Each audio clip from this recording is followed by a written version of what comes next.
I had no clue what love was until I had my first child.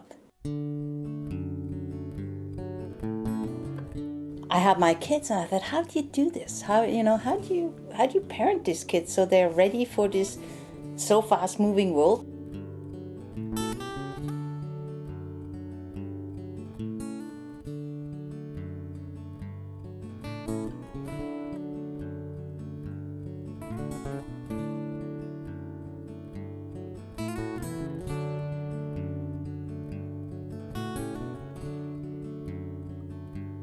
During the Second World War, my grandma took in refugees in Switzerland and just fed them whatever she had. And there was this guy from Poland there, and he was a businessman in Poland and was wealthy in Poland, but had to leave everything behind and had to escape. He came over the border and was sitting at her kitchen table, and he kind of just happy. He was, and she had a bad day that day, she said, and I remember I was giving him his soup, and I said, I have to ask you a question. You're here, you just lost everything, and you seem to be happy. How do you do that? How come? And he said in broken German, happiness one makes oneself. It doesn't come from the outside, you have to kind of cultivate it within you. And that's all she said, and it made such an impression on me when I was about 13 or 14. I was like, it must be true. And with the little ones, you don't have to tell them be happy, they are. And then you kind of learn to be unhappy. It's a learning. And the more you believe that you're unhappy, it's almost like, I think that the mind tricks you into that you think you're not happy, but yeah, it's more to see, can you not get tricked?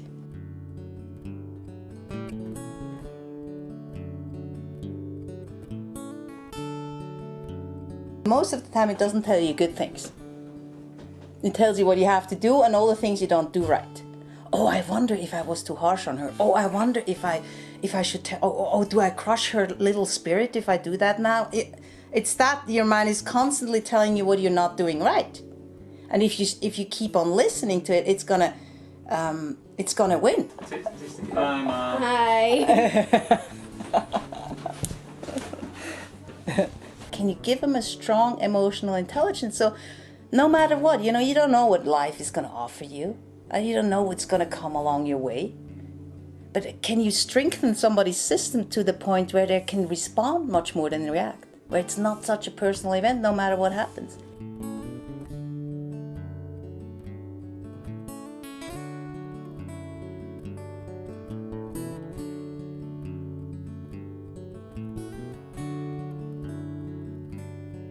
If you take the last generation and the generations before and you look at yourself, like, did my parents do a good job?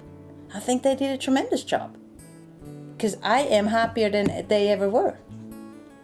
Now, did their parents do a good job? Yes, they did, because my parents were happier than their parents. So somehow we are evolving.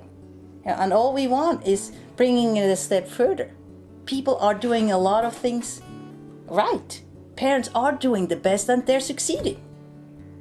I think we'll succeed too, it's just we're so tough on ourselves.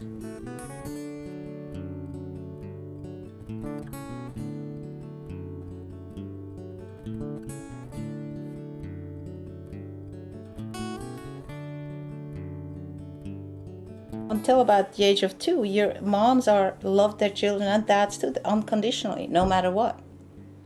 And then the child starts to speak up, and all of a sudden love becomes more conditional. I love you if you eat your spinach. I love you if you clean up your room. I love you if you put the toys away. There's always this little if on the end, and we learn that love is conditional.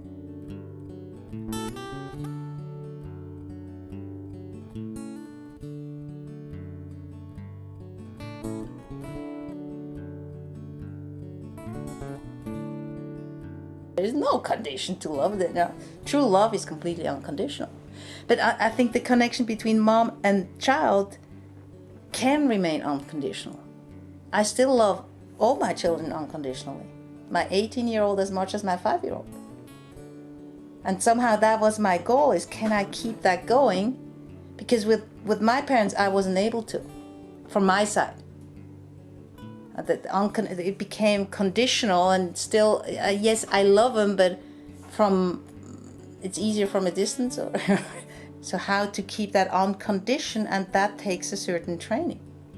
It takes a certain discipline of the mind. The Buddhists talk about what they do when they go into those prayer sessions is disciplining their mind, so they don't listen to that constant chatter going on.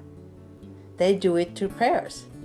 We can discipline our mind and our children's mind by curiosity, by being curious on what's happening, on where we're coming from, on how we're responding, and also being curious with them and showing them what we see.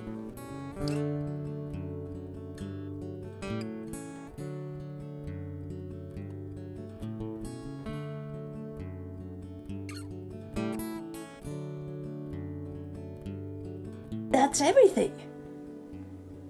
There's one thing I could go for. It's the curiosity, how things shift and change, and how they go from one thing to the next. The biggest downfall of people is, and mine too, you know, if I would have to sum up my life until now, I would say until about the age of 18, I was curious, and you know, it was exciting, and then all of a sudden I had my thing, I had my degree, and I started living a boring, mediocre life, and curiosity was lost. I had it all figured out.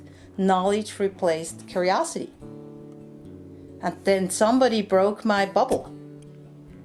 It burst my bubble, and all of a sudden the whole structure I had, what I thought how life was, wasn't it. And it was the most freeing experience I had. It was like, wow, if that's not it, what is? And since then, it's like the minute I think that's it, it can't be. Because the minute I have the answer, truth is lost. I don't really know how to raise kids, really. I'm the first time the mom of an 18-year-old, the first time the mom of a 5-year-old with the name of Lydia. So I have to do something and then see what the impact is. If I'm not curious and I just start doing something and that's the danger. If you have because I do have a system now that works, but if you don't do it with curiosity, it's just becoming a structure like any other structure, which won't work because it's not growing organically. It's not growing with curiosity.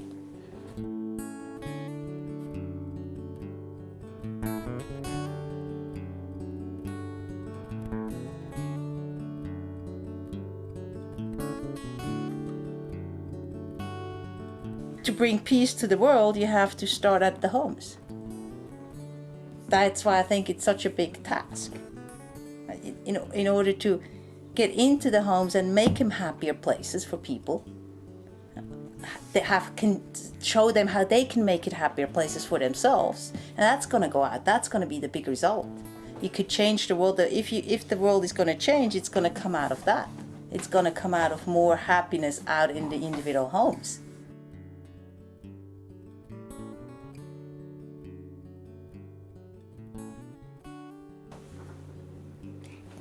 Sure nobody rips this apart. I will make sure. Are you warm again?